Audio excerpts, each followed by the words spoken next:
Hello everyone, this is Showtime 112. The F-8 Crusader is often remembered by its nickname, The Last Gunfighter. This moniker, born out of both pride and a hint of frustration, reflects the fact that the next US Navy fighter, the F-4 Phantom, was introduced without any internal guns. In contrast, the Crusader was equipped with four 20mm Colt Mark 12 cannons, and its pilots likely saw themselves as the last true defenders of classic fighter spirit within American military aviation, especially during an era when dogfighting was becoming viewed as obsolete. But how much difference did those guns actually make in combat? In short, not as much as one might expect. The Crusader is officially credited with 18 aerial victories during the Vietnam War, yet in only 3 or 4 of those were the 20mm guns responsible. Additionally, there is another kill that, according to one author, was subsequently confirmed but never officially credited. The rest of the victories were attributed to AIM-9 Sidewinder missiles. The primary reason for this was the low reliability of the Mark 12 cannons. Pilots frequently encountered jams after only a few rounds, resulting in missed opportunities. In this video, we will focus on the encounters where the Crusader's guns actually worked.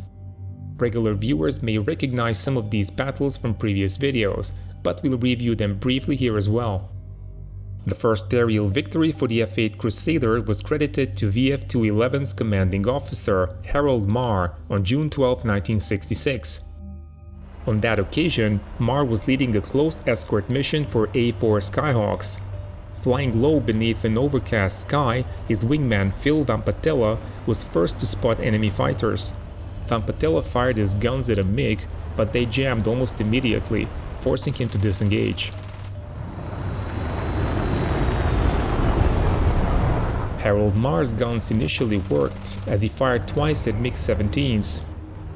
Eventually, he maneuvered into position and launched an AIM-9 at a retreating MiG, reporting a hit, officially marking the first aerial victory by an F-8 Crusader. Immediately afterward, Marr spotted 2 more MiGs. Closing in on one, he opened fire and saw debris fly off the aircraft. At that moment, an electric failure stopped his guns, preventing him from finishing the job. Vietnamese records do not indicate any MiG-17 losses that day. Marr initially received the probable credit for this action, but according to some sources, it was later confirmed, even though it was never officially recognized. Let's take a quick moment to talk about something truly special, the REC Habu watch. This isn't just any watch. It's made from real titanium, salvaged from the legendary SR-71 Blackbird, one of the most iconic aircraft ever flown. What makes the Habu extraordinary is that it lets you wear a direct piece of aviation history on your wrist. The titanium comes from the engine nacelle exhaust ejectors of SR-71B number 61-7956, the most flown Blackbird with 3,400 flight hours and over 1,000 sorties. When you put on a Habu, you're not just telling time. You're carrying the spirit of that incredible Cold War spy plane, designed for speed, stealth, and record-breaking flights at Mach 3+. It's a connection to human achievement and aerospace innovation you can actually feel every day. REC watches did an amazing job creating something that honors the Blackbird's legacy while being a stylish, modern timepiece. It's limited to 1,372 units worldwide, so it's truly rare and unique. If you want to experience this connection for yourself, check the link in the description for more details and pre-order your own piece of aviation history. Don't forget to use the code SHOWTIME for 10% extra off your order. The second Crusader claim attributed to guns came on June 21, 1966. 2 Crusaders, flown by Lieutenant Commander Cole Black and Lieutenant Gene Chansey, were orbiting a site during an ad hoc search and rescue mission for a downed RF-8 pilot. Meanwhile, their second element was heading for a tanker. 4 North Vietnamese MiG-17s took advantage of this, bursting from the clouds to attack Black and Chansey. Both Navy pilots faced their attackers and fired.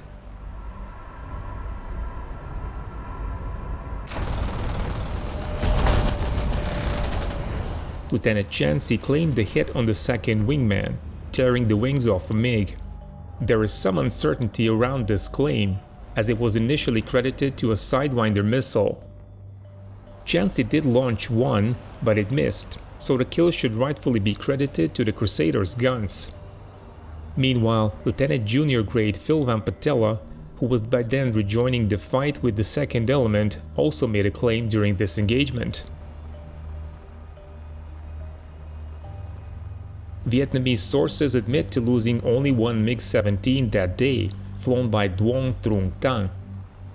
However, to add to the confusion, two authors who rely on North Vietnamese documentation attribute the loss to Lieutenant Chansey's Sidewinder.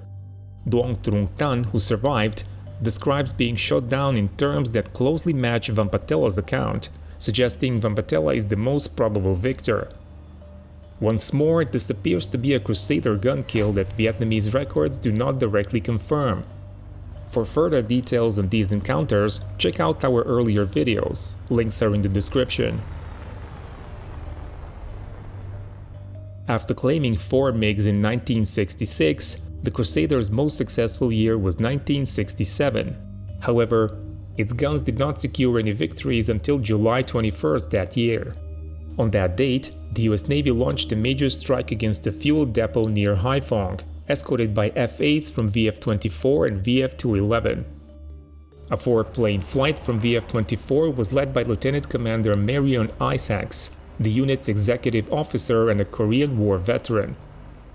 As the strike group began its bombing run, the Crusader pilots spotted 4 MiG-17s above them, emerging from cloud cover.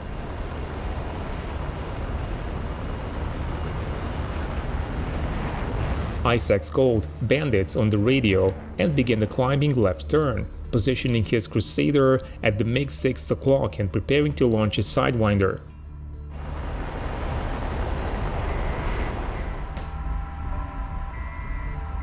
The North Vietnamese had deployed 8 MiGs that day, and Lieutenant Commander Robert Kirkwood, leader of the 2nd Section, was apparently the first Crusader pilot to attack one.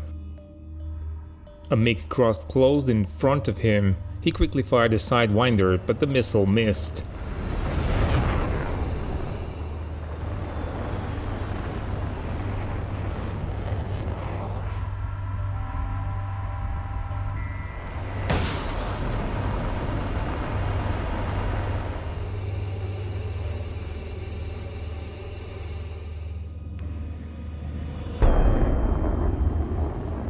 Kirkwood selected another target and launched a second Sidewinder.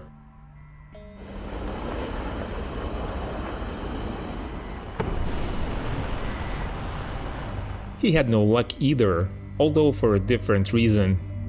This was the same target acquired by his flight leader, Marion Isaacs.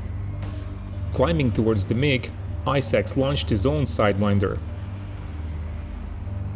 Although the missile appeared to have a good lock, it failed to guide. With 3 more missiles left, he tried again, but his second Sidewinder wouldn't even leave the rail.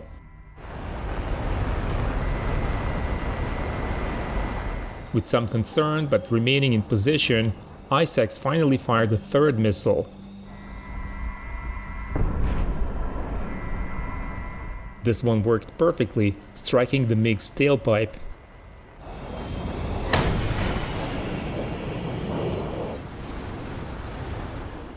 The enemy pilot ejected but didn't survive. Kirkwood, Flying Crusader No. 3, saw his own missile beaten to the target by Isaacs' successful shot.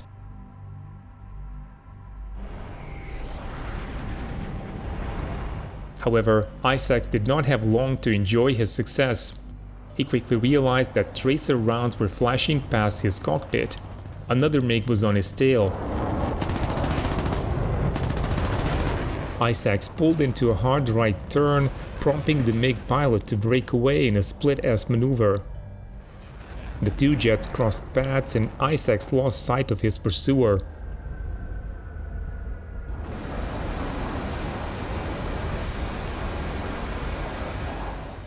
Assistance likely came from an Iron Hand A-4, piloted by Lieutenant Commander Swartz, the only Skyhawk MiG killer of the war, who fired Zuni rockets towards the Vietnamese jet, possibly distracting the enemy pilot enough to force disengagement.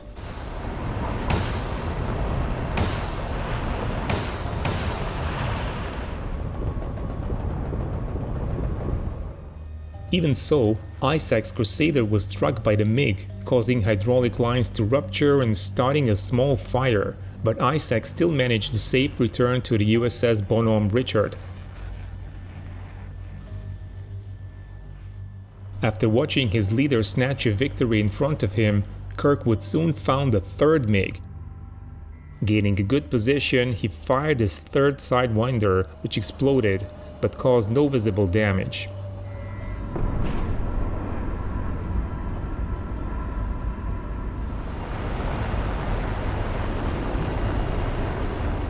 The MiG pilot turned right, and Kirkwood, now charging his guns, closed in to about 200 yards, fired, and observed hits followed by flames.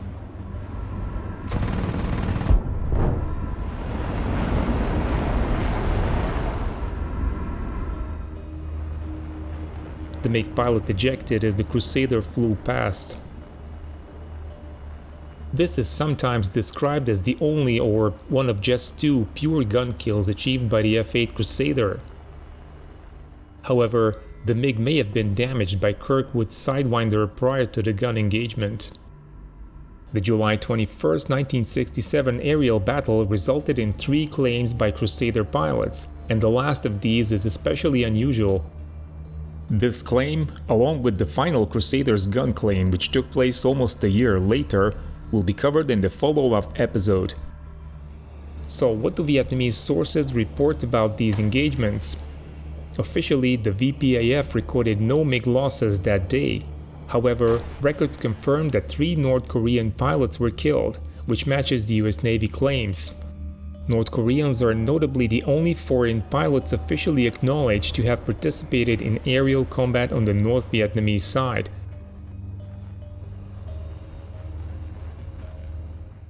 Don't forget to check out the amazing REC Habu watch, an actual piece of the legendary SR-71 Blackbird you can wear, feeling the direct connection to the Cold War history. Click the link in video description or pinned comment and pre-order your own Habu now. Use the code SHOWTIME for 10% extra off your order. As always, let us know in the comments what you thought of this video and keep watching Showtime 112.